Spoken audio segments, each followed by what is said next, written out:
Cut them puppies loose. It's Hot Top Sports With the takes don't miss. The prof with the stats. The champ with the fist. More to bring in fire, cowboy, tie Riding riding bold. bold. Bulls calling bets, watch the stories unfold. And it's truly eyebrows Running the show. It's High Top Sports, baby. Let's get it, go. let's go. Good morning, good evening, and good afternoon, ladies and gentlemen. Welcome back to High Top Sports. It is, in fact, the best day of the week, just the early version. Happy to see you. Good to see you. Welcome back to our morning show. The show is brought to you, of course, by Price Picks. Make sure you guys use the code HIGHTOP to get a little extra cheddar. We'll talk about them later on in the show, but major shout out to our sponsors today, Price Picks. We talked about it last night a little bit, but this Franklin, the VTech is heating up unless a Shane Beamer, comes and sideswipes this thing and takes it over. We get some news from Pete Nakos on some new names, if you will. In case of, he does say in case of, Florida has to head in a different direction. We had a great show last night. If you haven't seen it, we went live at 11:30 p.m.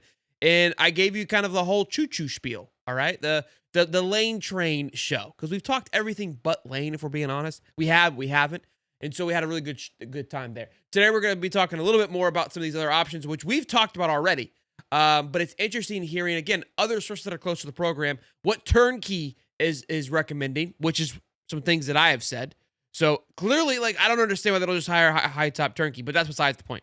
Or Turnkey Sports. But we'll get into that. Mizzou's mega boards. Look, the mega board content's a fun time, and it never seems to impress. Ole Miss, we talked about it last night. Their Twitter, incredible. I mean, they blow my mind. Can I share one real quick? Do you guys have a minute? This is what I woke up to. I'll bring you in, Cody. This beer's almost gone. Oh, Cody's like, wait a minute. I gotta do my. Go ahead with the mega board, but listen. I'm not gonna not sit here and drink this puppy. Okay, fair enough. Cody's back on with his beers. I love it. This is what I woke up to. Oh yeah, here it is. Okay, so I'll go back. This just makes it funny. This fan base blows my mind. It's so crazy that it's got me thrown off track here for the show. I'm interrupting Cody's beer thoughts. That's what's happening here. So the Sip Central post made a two posts basically burying Ole Miss, saying they aren't that big. The reason why they struggle getting fan base is because they're not. It was just saying everything we've been saying. And then this guy this morning commented underneath my comment, and he goes, "Big brands are dead. Look at the top 10." Bro, we've been arguing for the last 2 weeks which brand's better. Now you tell me your brand's not big? I don't know. It's hilarious. All right, Cody. Get after, big fella. Tell us about the beer of the day. How many caps? My time? To your time. I got to create I'm going to create you your own little overlay. I got to get to it, though. Maybe next week. I need the spinning thing Call Me Old Fashioned so we can just pan in on the other camera and it's just spinning. Listen, this puppy right here. Golden Roads Brewery, out of another losing team. It's out of LA, UCLA, right here. But I tell you what, they may not know how to play football down there, but golly, can they make a beer? This is a 9.5, the biggest bottle cap award so far. I mean, I literally poured this thing it was what? 3 minutes ago? 4 minutes. Yeah, 4 minutes ago. The show started. It had cone foam on top still.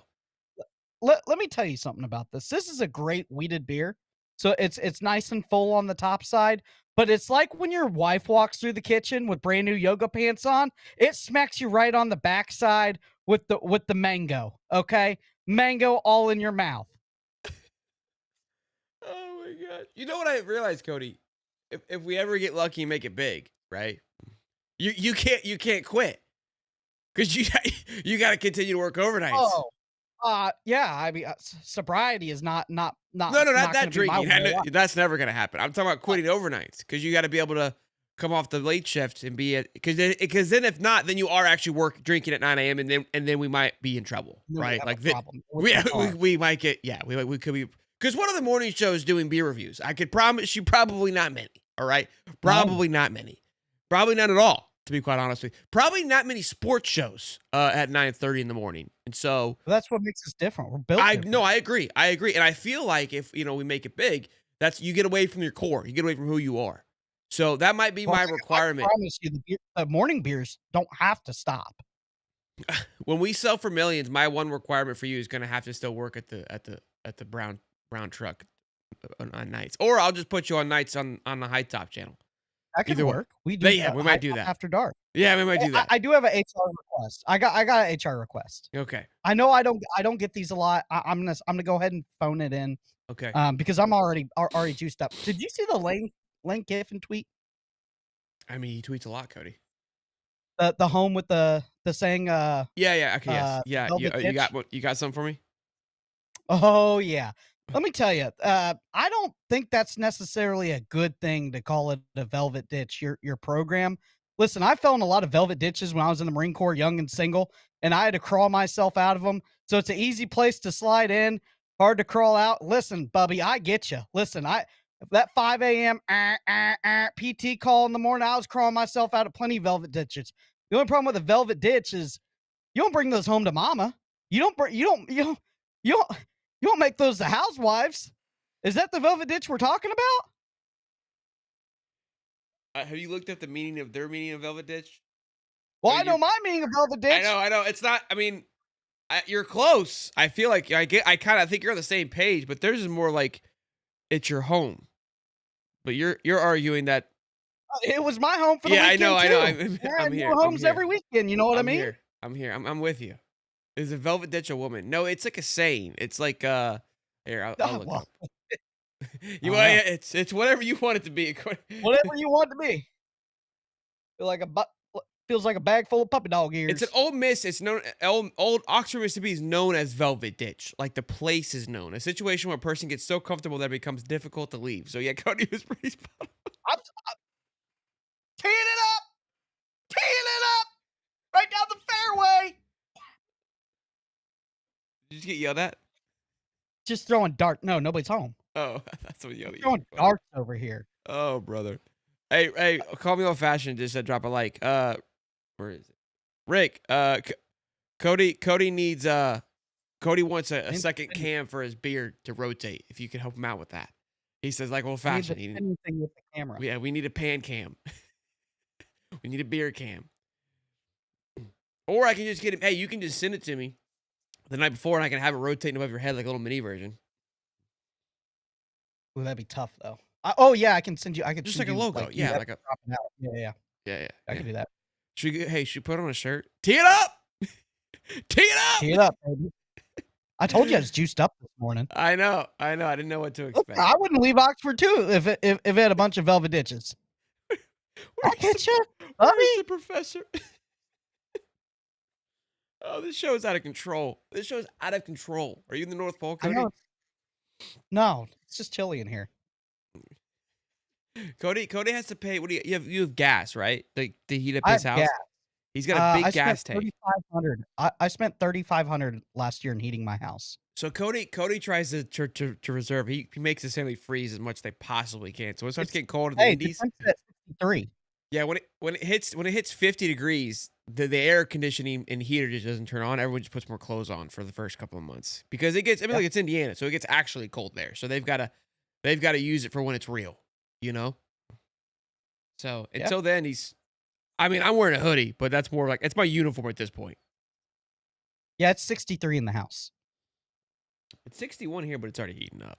So good morning, Eric. Good morning, boys. Welcome to the show. We haven't even started yet, so if you haven't missed anything, no need to panic.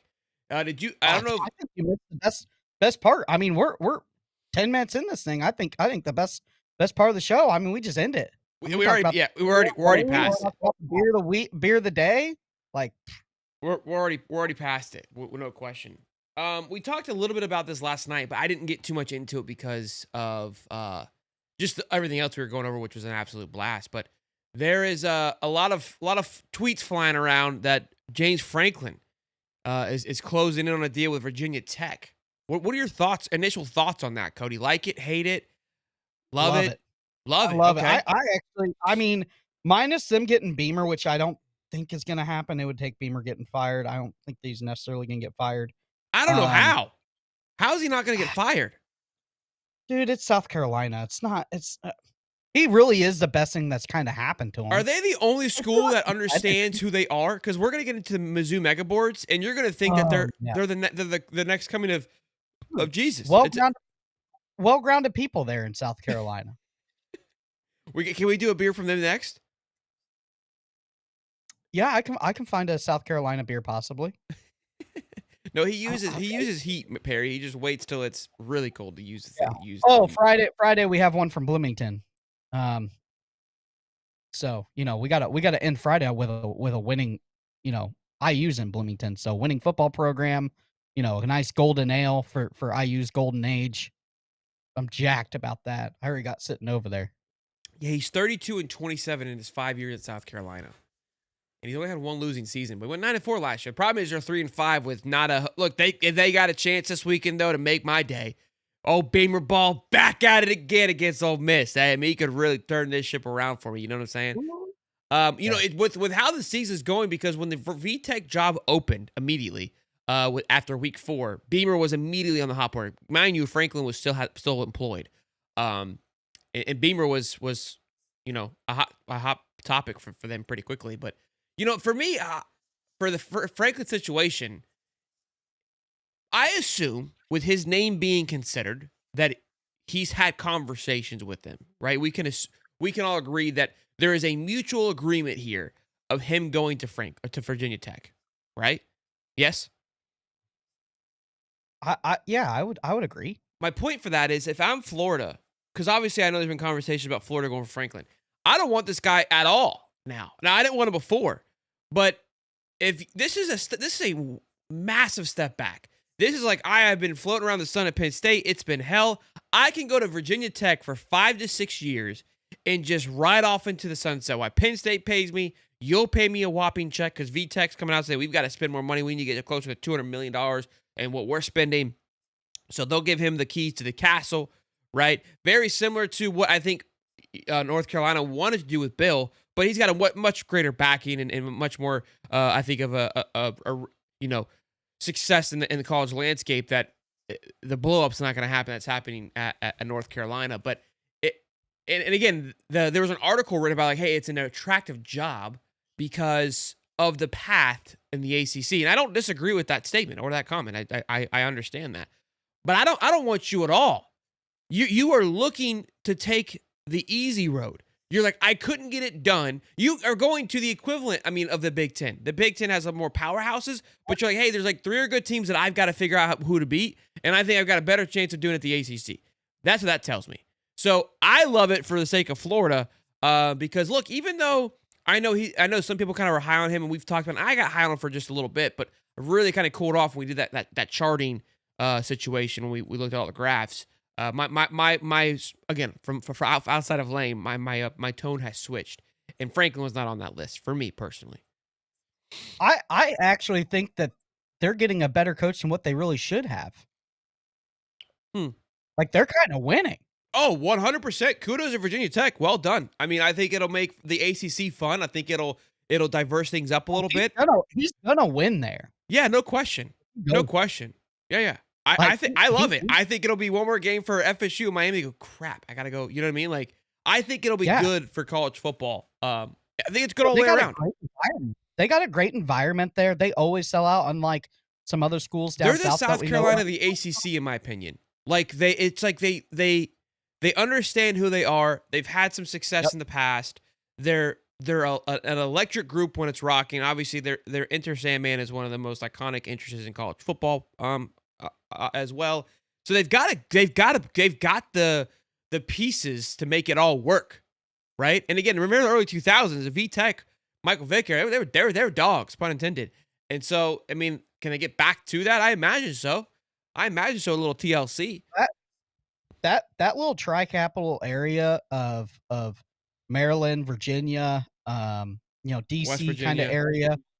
West Virginia, dude, there's a lot of good athletes that come out of that Norfolk area, that Maryland Virginia area. That's where Aaron Childs came from. Maryland, yeah, dude, there's a bunch of dogs that come out of there, and so you and I think with him being at Penn State, He's going to be able to recruit some guys that they haven't been able to go get before Yeah. out of Pennsylvania, out of Wisconsin, out of Minnesota, and then he's going to group up those big, corn-fed boys with some of the speed that you can get from Virginia and Maryland and that little tri-county area, DC. And It's a good fit. I think it could be a home run. If you're Virginia Tech, you do whatever he asks you to, because you are never going to get a coach at this magnitude that can turn this program around at this cheap of a rate. Yeah, and again, the Beamer thing, like that's just more of like a nostalgia pick. I think you're finding yourself in an opportunity to get a bargain here because there's no buyout. You've already fired your coach. You've already done your job, right? And I'm sure his buyout wasn't that big. So you're sitting at a place of, and this is what I do love about NIL. We talk about it, I feel like, every time we get a chance, but this is what's creating more and more parity. Like a coach like James Franklin 3 years ago is not going to Virginia Tech. It's not happening. No. Even after being fired from Penn State, he'll sit out a year, right? And it is interesting to see how like James, because you got to think about the coaches that have taken fat checks over the last couple of years: the Mullins, the Jimbos, the Ed Orgerons, even Cliff a couple years ago, that took their money and then sat out for a couple years and then kind of waited to see to get back into the mix of things. I don't know what that tells us about the situation at Penn State, whether James was truly blindsided, because he's older than a lot of these guys that took some time off, and then he's getting a pretty. And I would expect, honestly, Brian Kelly to take some time off. Like I'm going to add him into that mix of like we probably won't see him for a year or two, genuinely. And I think also because of just the negativity that's coming from the noise that's coming out of this LSU situation, I don't see anybody touching him for a little bit, to be quite honest with you. And look, time heals all wounds. Think about Jimbo Fisher when he left A&M. Nobody wanted to touch that man with a 10-foot pole because of how things ended at A&M. Like, you're like, you just robbed A&M of $90 million. I'm not touching your ass. And now we're like, LSU would love Jimbo Fisher. And it's like, do we not? We forget, bro. We are squirrels, dude. We are, I mean, I'm telling you what, a goldfish, I guess, if you will. Like, we don't remember a damn thing. Gator Gang for Life says Franklin's much better than Napier. However, we know it's ceiling and it's not a natty. Franklin is more like Mullen. Yeah, again, I think that's the same thing where I keep going back to Lincoln Riley is like, I kind of want to see, I don't mind reaching, like, and I talked about with Ali, like, hey, who are the top 5 coaches in college football right now? Like, if you had to just off your dome, who are your top 5, Cody? Let me ask you this question. Who are your top 5 coaches right now? Like, at the year's surface, not like with past history. Obviously, that plays a factor, but just what we're seeing right now on the football field, like, these guys are just kicking ass, taking names. Ryan Day, Kirby Smart, Crazy Kirby's in there, or Ryan Day's in there. After where he was just a year ago. Continue. Yeah. Ryan Day, Kirby Smart. I think now you have to throw Signetti in there. Yeah. After what he's done at IU, Elko. I think Elko, and I think Dan Lanning, dude. The amount of talent, they get that thing to click. Watch out, dude. They are. I'm telling you, I've got questions on Dan. Dan is. I've got wonders about Dan. You could argue Clark Lee is up there at the moment. I mean, what he's been able to do. My point is, like, these guys that are kind of on the up and coming, and I have to have guys that have had a little bit of success with more than one quarterback. I hear you. Quarterback. Dan might be riding the ropes of Will Stein, but Well, hold on though. He's got a very young quarterback. I mean, the kid is young still. And Dante. No, I'm not hating on Oregon. I think there could be some question marks there. We could DMV see. metro area. That's what it's called, not tri-state. It's DMV metro. Yes, correct. Okay. I used to live there. I should have known that. Real quick, this is a fun little tidbit here. $2 thoughts on Mullen to LSU. Is there some smoke there, boys? Is the bird talking? God, I hope not. I don't want to see that. Well, hang on. I need to get some. Speaking of LSU, I wanted to put a little subtitle in, a little sub caption in here. Can we? Does LSU fighting Brian Kelly's negotiation lessen the tier school that they are? See, the problem is that it's no 3. No 3 Sports has just been on a burner as of late, and so that's probably what people saw because it has 2,000 likes and 500,000 views. That's not real. If this is what we're going off of. But it's still, I mean, it's still a reasonable question, though. What were you Um, asking though? Sorry, I was reading when you talked. so with LSU fighting the buyout, does that make them a lesser tier school? Does that make coaches question Ooh. what, like, hey, Florida just went ahead and paid Billy and it was really bad. They probably could have fought the buyout. But, they fired BK overnight over a AD. Like, we knew Billy was coming. Like obviously the president, the boosters, everybody was on board. Like LSU didn't really know. Like they just were like, "Yep, we fired him." Like the Yeah, AD was so like, "Yeah, we got an argument. We fired him, and we're gonna fight the contract, and we're not gonna pay it all." Does that make them a lesser tier caliber school now for I coaches? And yeah, I mean, and look, did you see the chart last night we brought up? yes, Great chart. And this category fits into that a little bit about support from the AD. That was one of the topics. And this is, I mean, that's a massive point, right? On how Strickland managed the entire situation. The subject was like involvement from the AD, right? Like how much their hands are really in this situation. Thanks, baby. Oh, you guys want to see Coop? Quick little, always. quick little fatty update. Coop DeJean. Look at this. Oh my God. Look at this guy. Look at dude, he's so good burp. You just need a daddy to help you? Look how Boy, big he's this got thing a is. whole head. He's got a whole head of hair. Oh, Oh, oh. he's gonna cry. Gonna cry. I love you. I love you. I think I helped burp a little bit though. You're welcome.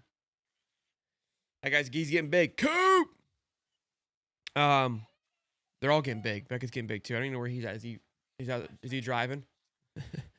Big Spider-Man fan right now. Big Spider-Man fan. So Um, he's not represented by he's represented by Trace Armstrong. So he's not represented by Sexton. that's But why. He needs a dog. are we like does that make them a lesser tier caliber school when it comes to because there might be a coach that we're both interested in. Is a coach looking like you guaranteed this money and now you're going back on it. Yeah, look, I mean, you Am I on the can't. right path here? Yeah, you're not wrong. I mean, look, when we argue about which job is better, everybody likes to go, "Oh, well, they've won national championships and it's a national powerhouse." But in this new age of how these contracts are being negotiated and managed, I mean, kudos to Strickland. I mean, he came out. I think the way they handled. Now, they may have not liked the way the firing went down. The fact that you knew a week before it happened, that you could argue the other way too. Like, let's play a little bit of devil's advocate. But you always can't control the noise coming out. And Strickland, in my opinion, did the best he could to try to negate that. So he's supportive of like, hey guys, that's not true. Like he did everything he could to slow the noise down, but it wasn't getting the brakes weren't being pumped. Then to come out and say the things that he said, he took a little bit of a jab. I think that was more again about, hey, I recommended him doing this. But that also speaks to coaches of like he gave him full reins. He allowed him to do what he needed to do. Yeah, I think you nailed the hammer on the head. If I go there, it became a pissing contest. They fired him for less. They fired him for less and zero respect on the way out. Now, not that Brian Kelly deserves it, but yeah, the corn dog smell makes him a lot less attractive too. Agreed, Jerry. Well, Perry. and my thing is it's kind of a weird dynamic. You're not only dealing with boosters, you're dealing with the governor, which is Yeah. kind of weird. Like, I mean, you got Florida's governor basically saying, Lane Kiffin, come to Florida. Come on down. No state tax, everything. So it's just, wild. dude, it's weird. It's very weird, and it feels like, and plus this would kind of reinforce the rumors of LSU football money is not as deep as what everybody's thinking because they're trying to fight out of a contract. I mean, that would be right down the fairway, wouldn't you say? Trying to save a That buck? part I don't disagree. I disagree with a little bit. I don't think you just because you have money that there's people that misconstrue people who have money. Just because you have it doesn't mean you just spend it willy-nilly. Like you still have to be smart about it. So if you're able to because I feel like Florida really had something, and Callie's been texting me, and I gotta like over it and make sure that I'm right on saying this, but I feel like Florida could have probably used the Rashada situation if they really wanted to get out of paying some of the buyout. Yeah, but Florida's a top tier program. They're not going to. They're not going to get into the mess. Yeah, you don't want the mess that comes with that. You're not making it messy when you're trying to hire Lane Kiffin because it just looks bad. You look like Let's we save a talk buck. about the girlfriend situation. We talk about the hot girlfriend. LSU's the girlfriend that's going to key your car and all that, and Florida's the girlfriend that's just going to go and grab Channing Tatum for her date and post it on The other Instagram. thing too, I mean, Napier was like a known commodity of being the nicest human ever. So you can't really burn that dude. Brian Kelly is a known douche. So if there's a time and a place where you can be an a-hole as an AD, this is the one where people probably like, it's Brian Kelly. Do what you need to do. Like, if we're being honest. And look, so the Dan Mullen thing is a great transition. Is Sports Illustrated, they're saying he's emerging as a candidate. If there's a guy, with Chris Collinsworth real quick. Now here's a guy that would love how LSU is handling this. Like, this is Dan Mullen-esque to a T. He'd be like, I think they handled it perfectly. Like, you go from one douche to a lesser douche, but still got the douche in him. Dan would probably come in and say on his first speech that I took less money because I want to show that it's not about money here. Just to take a shot at Brian Kelly. That would be an interesting pool, though. If LSU goes and gets Dan Mullen, Scott, you better lay your nuts out to go and get Lane Kiffin. And look, the UNLV taking an absolute ass whooping to Boise State. Open that up, because I'm pretty sure they're out of the running now. Like, that's just what's crazy about being at UNLV. But man, I mean, he says he doesn't want to leave, and he turned down the Arkansas job already. We'll see how he speaks to this job in LSU. Well, I don't think Dan Mullen over Bobby Petrino is that big of an upgrade. You're crazy, dude. They both have high-powered offenses. I don't think Bobby P over Dan is that big of to Arkansas. I don't think you're getting that much of an extra boost, because Mullen's not really going to recruit, right? His defensive coordinators are always sus. I don't know, dude. Like, I don't think it's that big of a you just said that Bobby Petrino is the equivalent to Dan Mullen. And they both sling it. Yeah, but amount of success and what they've been able to do with programs aren't even the same. And that's what makes Dan even a better fit, because all we keep hearing about LSU is about their ability just to recruit in state. I think you know what I think you're doing? I think you're jamming a square peg in a round hole again with Dan Mullen to LSU. With the weird vibes. I think you're going from one square peg to a round hole to another square peg to a round hole. They need to go hire somebody like the Tulane coach. They need to go hire a guy that understands that state, understands what LSU's, because obviously he's at Tulane. He gets it. They need to go hire Fritz from Houston. That was at Tulane before, that built that great program there. They need to go get an in-state guy or they got to go reach out to Cook. I've got a great analogy for this, because we were just talking about cars here. I'll give it just to you in just a minute. BK to Arkansas.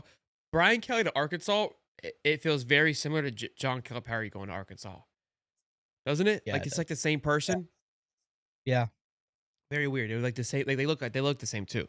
My analogy for today: these coaches like the Mullins, the Franklin, the Brian Kelly. I've been looking at getting an older truck, and when you're in that world, you see a ton of restored trucks. All right, and so my brother and I were trying to figure out like a good healthy option. And you've got trucks that look really good, almost too good, right? Because they've been covered in makeup.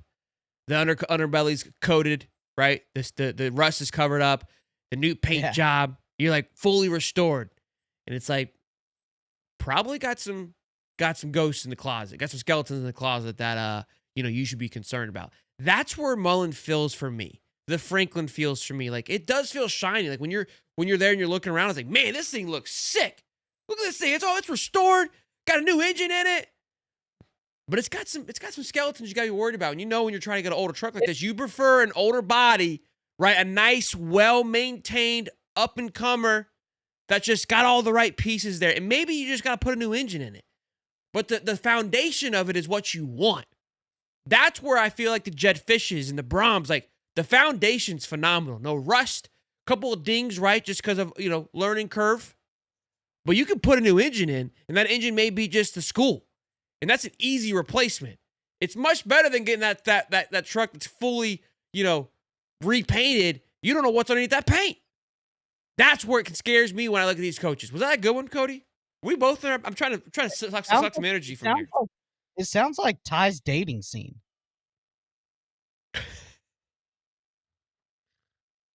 Oh my God, he's not even here to defend himself. I know, that's what makes it perfect. Oh my gosh, you're a mess. A lot of resto mods out there. A lot of restored. A lot of restored. Oh, Sometimes, brother. Hey, I know it's bad in the 30. Like, I'm 30. I know it's bad. God forbid when you're 40s. It's tough out there to get you a low mileage vehicle out there. So a single owner. Look at this. I just looked at the reports, the markets for Lane Kiffin, for the next LSU head coach. Lane Kiffin's 34, John Summerall's 27. Guess who's at 25%? Give me a guess. It's not Dan Mullen. The third trending coach right now for LSU. Guess who it is? Oh, don't say Billy Napier. No. I'm not sure. Nick Saban. Oh God, no. Oh man. God, no. That's God, hilarious. no, please don't let that happen. That's I did hilarious. see Penn State maybe looking into the Ohio State wide receiver coach. Oh, Heartline. No more Matt Rowland moved on. That's a risky play. That's a risky play there. They can have him. All right, let's get into this, boys. Let's get into Scott's board. So Pete Nako's put out a little article, and again, I just love hearing from multiple sources on this, right? Like multiple people talking about what they're hearing. We went over Pete Thamel's thoughts last night, where it was like basically Florida and LSU it's the Kiffin show, right? And everything else just kind of falls into place. But we on this show what have we done? We've done a phenomenal job of discussing other options and looking at, who could be a good fit, why they would be a good fit if for whatever reason the Lane situation doesn't work out. And Pete Thamel, a lot of Pete's going around, said that look, the timing is the biggest issue right now because and this is what I believe. I don't think Lane wants to stay at Ole Miss, but the situation as it stands, you just can't get up and leave, and you got an opportunity to go win. You got to go focus on it, and then but also on the other breath, teams can't wait around. So here are some other names being tossed around, which we've talked about all these. Not getting Lane Kiffin. This is not getting so because the article says Strickland is preparing to go in a different direction than Kiffin if he has to. Which is great. I think you have to do that. So again, Turnkey is in on this, right? Turnkey, ZRG are on the early phases of the search. Among the names that continued to hear the most, okay, not just names they're hearing, but the most include Drinkowitz, who we've talked about. But I've heard that smoke has kind of died down, and I wonder if some things have come up through the research, right? From on our Discord, if you're there, we've talked about we followed along with this. So we've heard names that have like Drink was high, Franklin was high at one point. And maybe through the research, they found some things. Jeff Brom, we all know that feels to kind of be right in the middle. I think that they've got an idea where they want with Brom, and that's kind of where it is. Fran Brown, name that I've yelled a lot. That's a name that I've been talking about. Jed Fish, who is my guy. This I posted a fishing gif like that is. There's just I know you hate him because you're a hater. You're like an Alfonso Allen hater. Like, you don't like the blue collar. You don't like the blue. I'm gonna read a story here in a minute, Cody. That's going to flip your head upside down. Like, I want to do a moment. Like, I hope you guys don't mind me reading for a minute, but this guy wrote an entire dissertation about about Jed Fish and who he is. It's incredible, dude. Like, you're going to fall in love with the guy. I'll take Fitch over Lincoln Riley. I am not a Lincoln Riley fan. Oh, my God. No. And then Brent Key, but that was it. Those are the initial names they have on the hot board. No Lincoln? I think his buyout's even bigger than those guys. I think it's like 50 million or something like that. Go ahead. Read your fishing story. It's incredible. By Thad Wells here. So quick, he goes, he snuck into O.J. Simpson trial on an elevator with Johnny Cochran and Robert Kardashian in 1995, and he almost died at 26, him being Jed Fish. Here we go. He grew up in New Jersey. As a 7th grader, he became the team's ball boy. He was an all-state tennis star. I love this already. Never played a down of football, but he watched 8mm film in the living room with his stepdad. That sparked the obsession. Junior year of high school, Roca asked, what do you want to learn from, or who do you want to learn from? The best offensive mind, Steve Spurrier. At Florida, he was a criminology major. He applied to be a student assistant with a football team, denied. Equipment manager, rejected. He coached the high school ball in Gainesville instead. PK Young Development Research School defense coordinator, still a college student while he did this.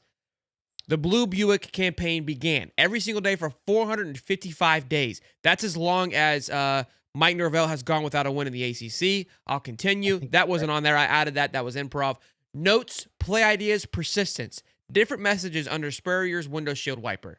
After 450 days, Spurrier finally gave in. He just wouldn't go away, the head ball coach said. First, Fish got the graduate assistant job in 1999. This is where it really heats up that I didn't know old Fish's background. All right? His roommate at Florida was Howie Roseman. They studied film together in their apartment. Roseman would become the Eagles GM. Eagles are pretty good.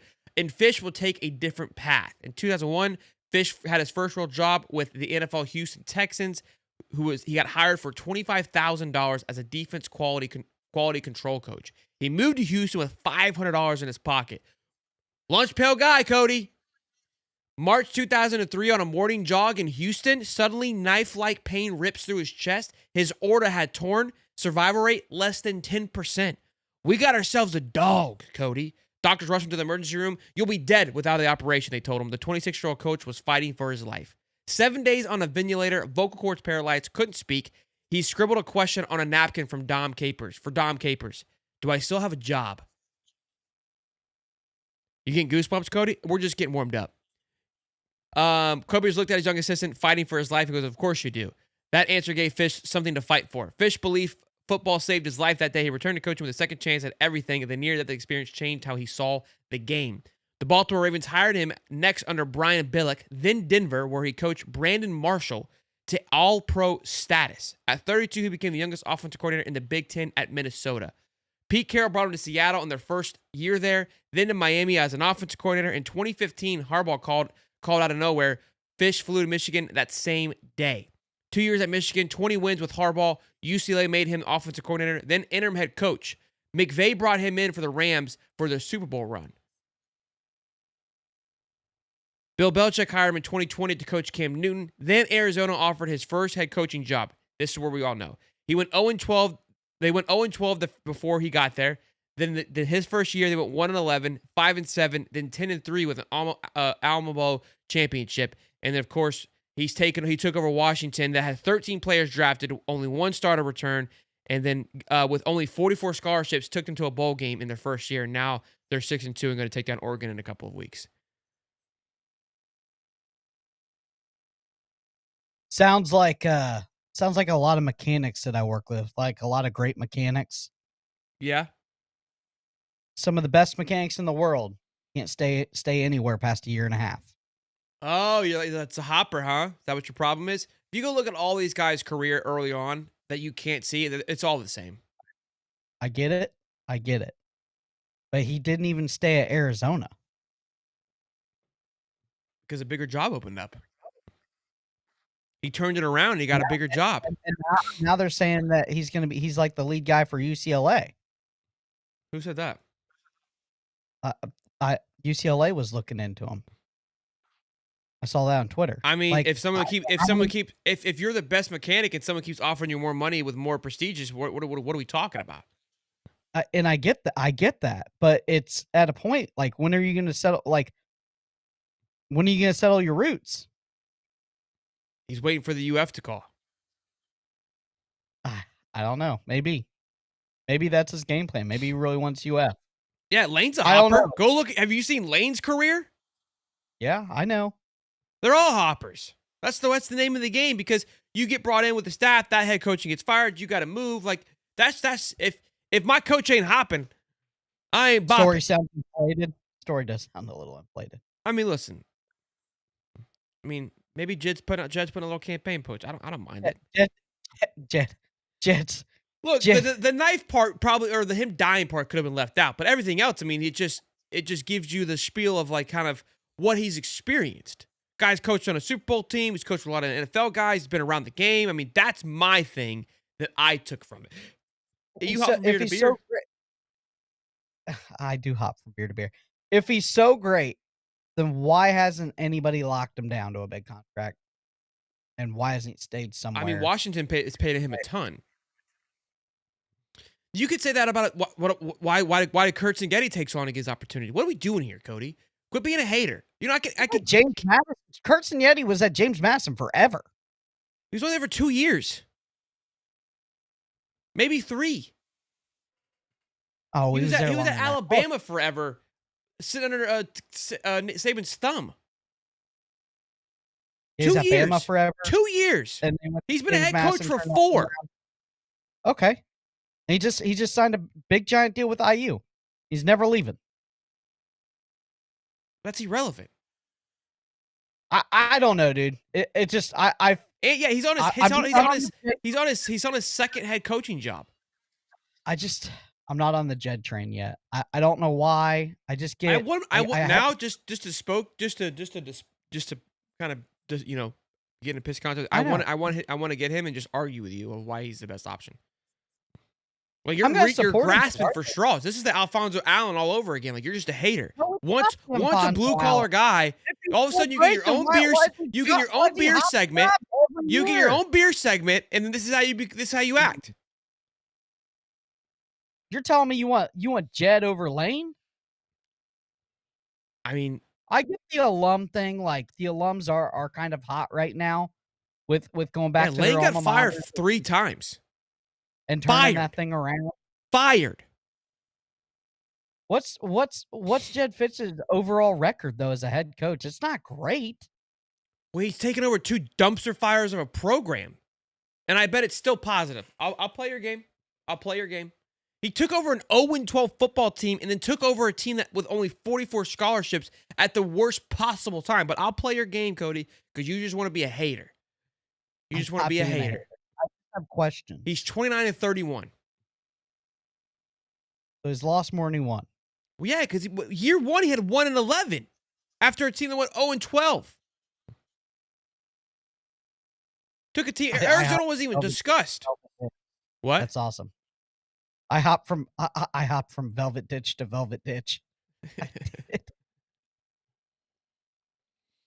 Dude, I show just him the graph. Questions. He sees the graph. He's just a hater. He's just a hater. I just have questions. Smash the like button, boys. Let's have ourselves a day here. Appreciate y'all as always. Even though Cody's just a hater, it's unfortunate. Dude, if we hire him, I will be in this camp. No, you're not going to be allowed back on the show. No, that's bullshit. You're just trying to stir the pot. You just want something to argue about. You're the one. I just gave you an entire 45-minute spiel, and you go, "Oh, it's inflated."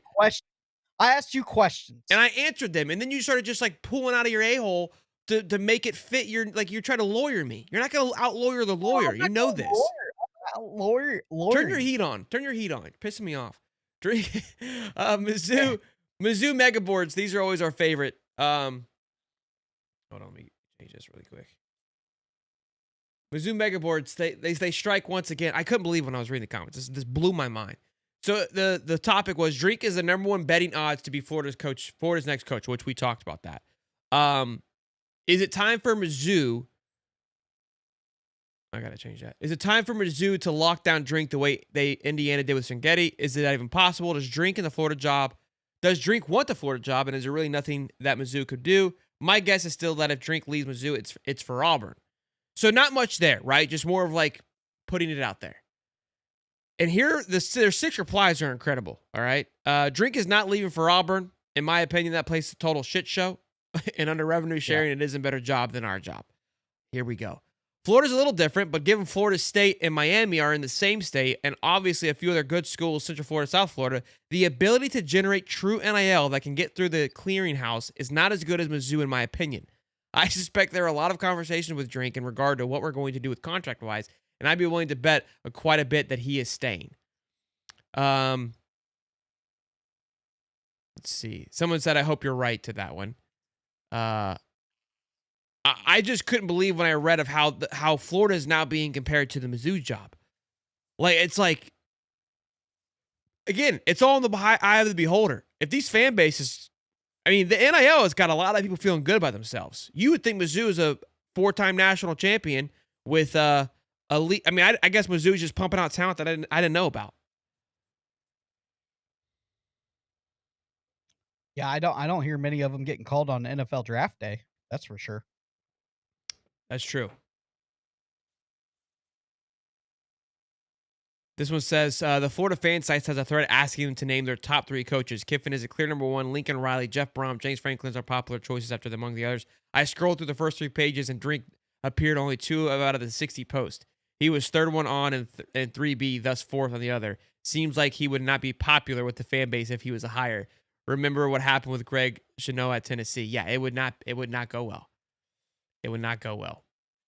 So I don't think he's leaving Mizzou either. I think, you know what I think?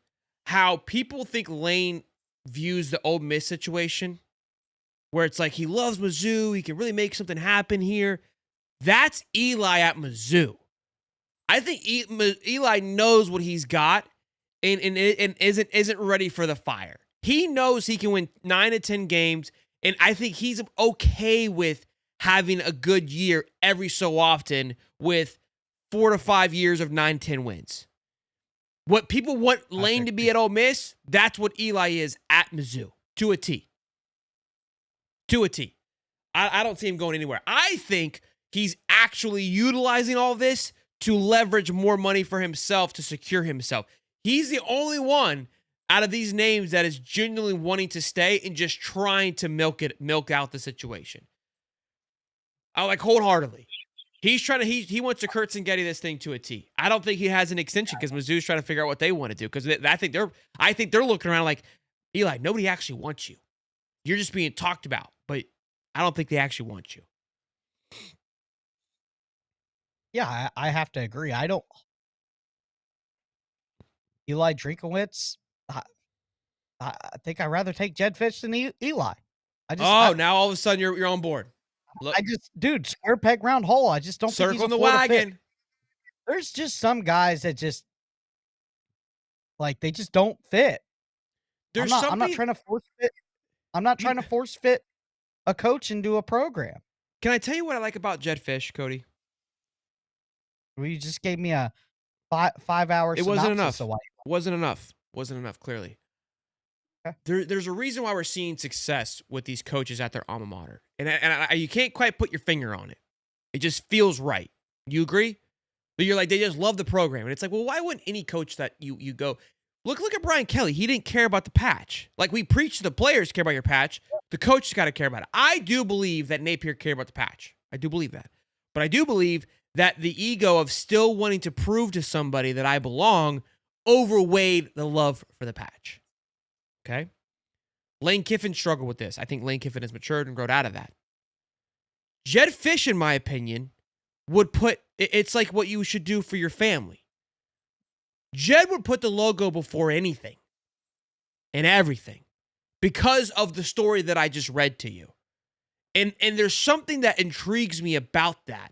Of like, I want a guy that is literally willing to die. Like if Billy was willing to die, he would have gave everything up. He was like, we have got to, you're right. The logo's important. I don't care how we get there. I don't care if I'm calling it. I don't care if I've got to sit on the bench for every single game. We got to go win some football games for the logo. Jedd Fisch would do that. That's what I like about him. Cold-heartedly. Those are the small, and in this world right now, you need an edge. You got to find a small thing that gives you an edge as a head coach that just puts you above everybody else. And something like that is where the edge comes into place. You don't think Lane Kiffin would treat Florida to the same? I think that he would. But not to the same level. I don't think he would. I think you're dead wrong, dude. I think you're in the rough. I think you're in the sand. Think about it. The amount of family ties. He wears a visor because he adores Spurrier.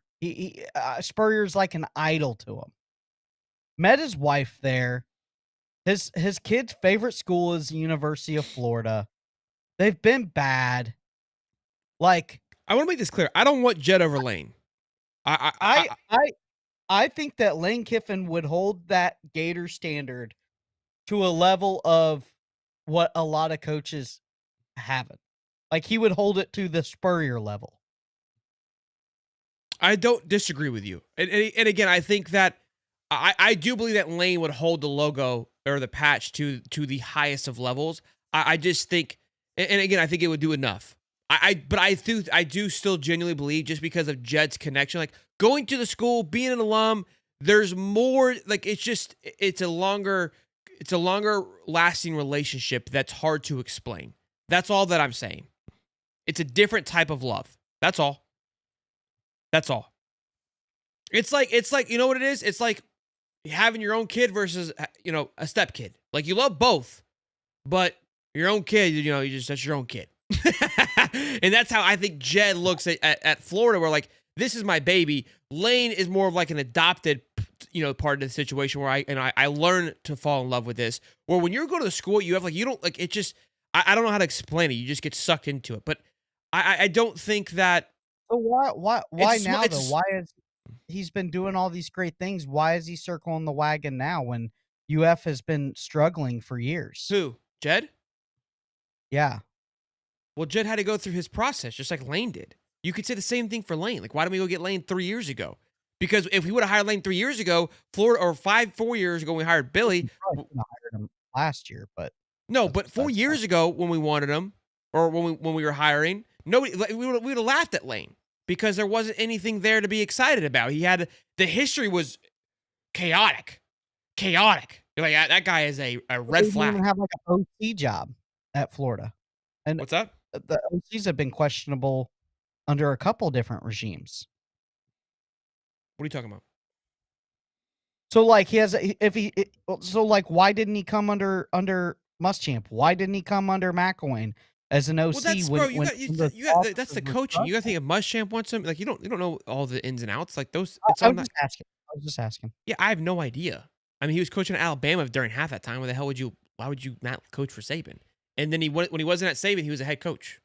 So he just wanted, look, again, Lane just wanted to be the dog. Like, he thought he was the shit. So he just thought he could just walk in and be the head coach of Florida at one point without any type of, growth.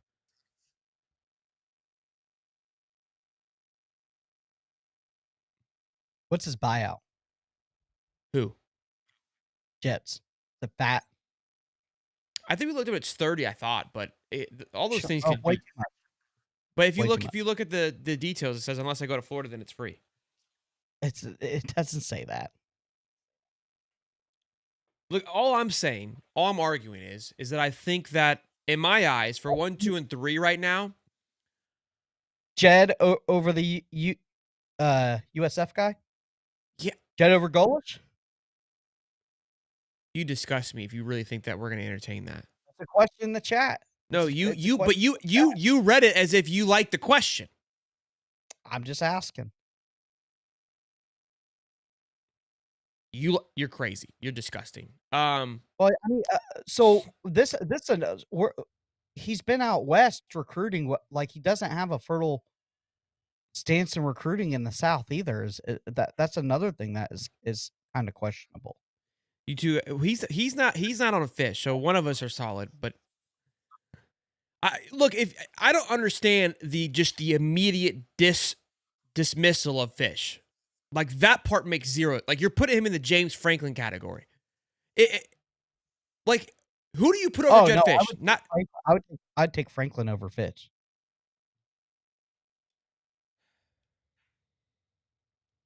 For sure. You disgust me. I can't even look at you today. It's not my guy, dude. I don't know. Yeah, and Alfonso Allen, the Heisman winner, is not your guy either. I got questions. I don't know, dude. I haven't researched him enough. He's been out west. I don't watch football out west. Go watch a game. We got a call-in show tomorrow. Go watch the game. And I think we can have some more fun conversations about it. Like, I mean, the chats, I love the chat. I mean, everyone's Goals equals McElwain. I think that he needs a little more respect, personally.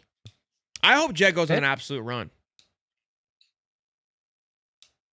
Should I show you the graph again? Graph tells truths. Graph never lies. Huh? Cody, do you know that Jed coached your Minnesota Vikings in 2009, a win away from the Super Bowl? He was a quarterback coach / OC Percy's rookie year. One Barodi. Oh, I mean, Well, he goes, well, now it goes when you say it like that. Run away with everybody. Cody's just a hater, boys. Real quick, boys, before we I'll pull the chart up in just a minute. This episode is brought to you by Prize Picks. You and I make decisions every day, but on Prize Picks, being right can get you paid. Don't miss any of the excitement this football season on Prize Picks, where it is good to be right. What I'm loving what Prize Picks is doing right now, and if you're not on Prize Picks, this is a fantastic reason to get in on it. They're the only app that offers stacks, meaning you can pick the same player up to 3 times in the same lineup. Want to pick more on Josh Allen's pass yards, rush yards, and touchdowns? Now you can pick all of them in the same lineup only on Prize Picks. If you play these kind of games, boys, where you're doing player situations, this is massive. Because there are certain guys that pop off, like a Josh Allen, like a Bijan Robinson, like Travis Kelce on Monday night, where you're like, hey, I like it. You always are guaranteed for a TD, but I love the yards here today, too, for this guy. I know he's going to eat. Saquon Barkley's a fantastic option as well. Now you can with Prize Picks, which is awesome. I think it's fantastic stuff. Follow other Prize Pick players directly on the app and copy their lineups in one click. Whether it's a friend, a celebrity partner, or just someone who picks you like, hit the follow button and check out every lineup they create in the new feed tab on Prize Picks, which is awesome too, because sometimes picking a good lineup is tough. Maybe you find somebody that does a really good job with it, tail that lineup, and don't have to think too much for yourself. Tail me if you want. I'll see if I have my account. Maybe you guys want to follow along. Download the Prize Pick app today and use code HIGHTOP to get $50 in lineups after you play your first $5 lineup. That's code HIGHTOP to get $50 in lineups after you play your first $5 lineup. Prize Picks. It's good to be right. Do I need to pull up the charts for real? Hold up. Who are we comparing it to? Hater? Oh my God, I'm not a hater. I just have questions. I don't know.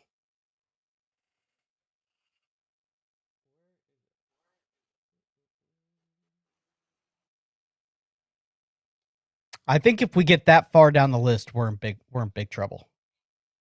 You got Jed that far?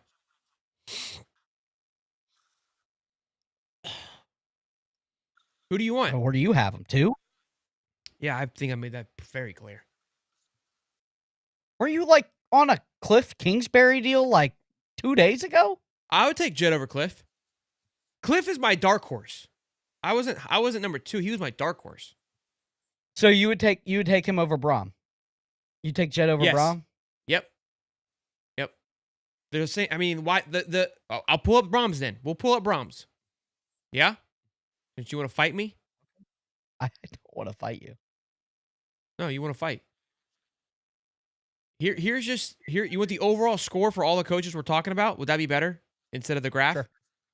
Because we got points. So here you go. We don't need to see Riley. Oh God, that's scary.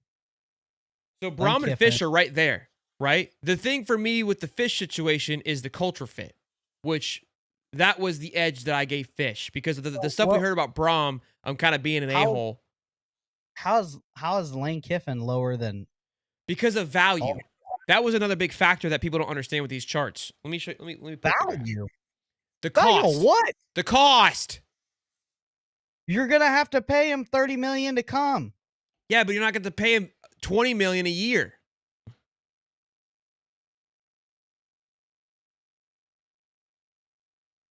So we're taking the amount of money we're paying him, and that goes into... No, the way that I looked into this, if you're turnkey, you are taking these things into consideration, Cody. That's just how the life works, bub. How is okay? So, whoa. So Lincoln Riley is essentially the highest, and why? I mean, I'll pull up his chart here in a minute. You can X-nay cost value. So Jed's, look, it's part of the, if you're an AD, you have to take that into consideration. I understand you're not, but you have to. So it's a metric. But that's where, again, Lane is still, in my opinion, number one, because this, and I'll show you Lane's, his is very low. Like, that's where his difference maker is. And winning the big ones. See how it's kind of squarey? So the thin parts are winning the big ones, which you can see, and then the cost and value. So those two things are probably the easiest ones to overlook. Like, cost value you could overlook. And that's where Lane is still number one, in my opinion, based off this chart here. Player development's kind of low compared to our boy Jed, which is kind of huge. Overall win percentage is low. The dude's doing it with Trinidad, a Division II quarterback. I mean, my boy's doing it with less at Arizona, Cody. He's not playing the SEC schedule. Just telling you what I know, Cody. Oh, who is Washington even play? Who I else haven't did you even want to seen see? a Washington. Okay, I got. Oh, you want Lincoln Riley. Because he's by your charts, he should be the number one pick, which is wild. Let's see here.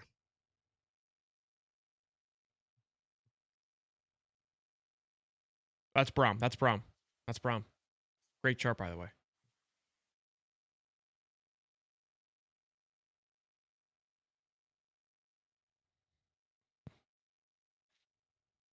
Bro, have you seen who they played? You got to keep in mind with Lincoln Riley's chart is No. Hold on. They played Colorado State. They won 38-21. Hey, hold on. Hey. This is lifetime, Cody. This is lifetime. This isn't 7 games worth of data. This is their career. Every ranked opponent he's played, he's lost to 24-6. Ohio State to Washington. Cody, this is lifetime. He's an offensive guru. You just can't yell when you're wrong. This is lifetime. Dude, go look what he's done this season. It's lifetime. I don't give a damn about 7 games. It's lifetime. It's the entire career. So he won a lot of games at Oklahoma. You just can't keep saying what he's done this year. He's won a lot of games at Oklahoma, which helps that grow. That was Jed Fitch this year at Washington. How am I clueless? He ain't played nobody. He beats up on. It's the lifetime of his career. He won a lot of games at Oklahoma. Yes or no? I'm talking about Jed Fish. Yes. How do we move from Lincoln Riley? Because I told you I wanted to look up Jed Fish, who they played this year. Yeah, but we were looking at the Lincoln Riley chart, and you were yelling about that chart. Oh, the Lincoln thing just, dude. I'm not on. I'm. No, I know, but that was the chart you told me to pull up. No, I was talking about Jed Fish and who he's played this year. Like, we're on this whole big train about Jed Fish. Like, dude, he hasn't beat anybody. Like, just because he scores 70 points on UC Davis, you think I care? Every big opponent. Gator said the Washington coach is pathetic. He's not a good option for Florida. That's just asinine to think that. Go look at the scores this year. Go look. Every time he's played somebody big, he gets absolutely throttled.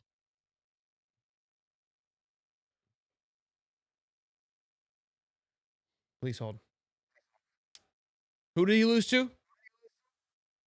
Michigan. Ohio State. So Washington has a 37th ranked. Almost lost to Maryland. Washington ranks 37th on talent composition. Where Michigan ranks 11th and Ohio State ranks 3rd. So the two teams that beat him are much, much better than they are. That is just a Maryland? fact. What about the 4-point win over Maryland? Did they beat Maryland? By 4 points. Okay, how much did Ole Miss beat Washington State by, Cody? We want to pull games up. Let's pull games up. We want to just cherry pick what makes our argument feel good. Let's get after it.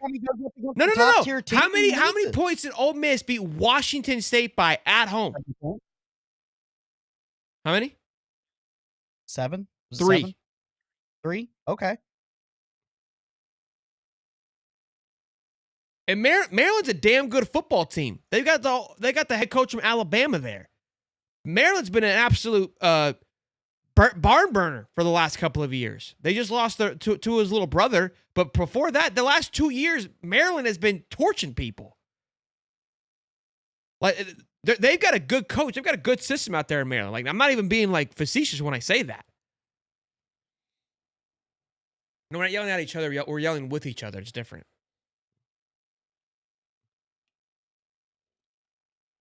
We're not mad. Yeah, Cody's getting... I don't know, dude. Questionable. Who's questionable? Washington.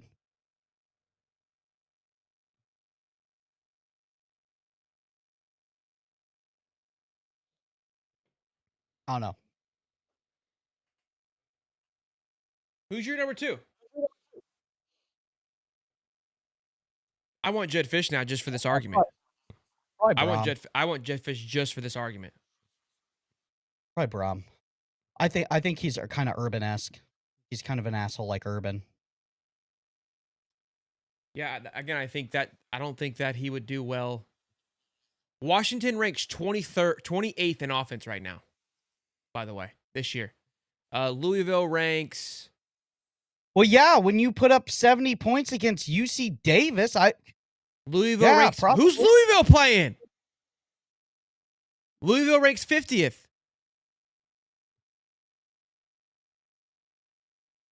I don't even think Ole Miss is 10th. Okay, Ole Miss is higher. Yeah. Ole Miss is rocking. They score all kinds of points. To rank 28th in the offense, I mean, that's what you want. Dude, look at the competition they've played.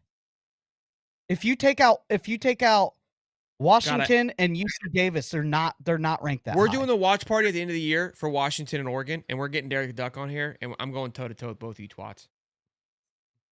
What are you gonna do if Oregon steamrolls them 70-0? I would hope so.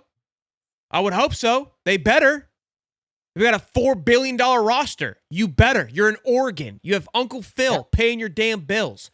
You have a $30 million roster compared to a $1 million roster. It's like the Oakland A's playing the Dodgers in the World Series. You better win. But if Jedd Fisch marches up in there, you're going to hear about it. And Washington ranks 37th on defense, too. So on both sides of the ball, he's got top 30, essentially, position groups. Louisville ranks 14th, so they're pretty good on defense, too.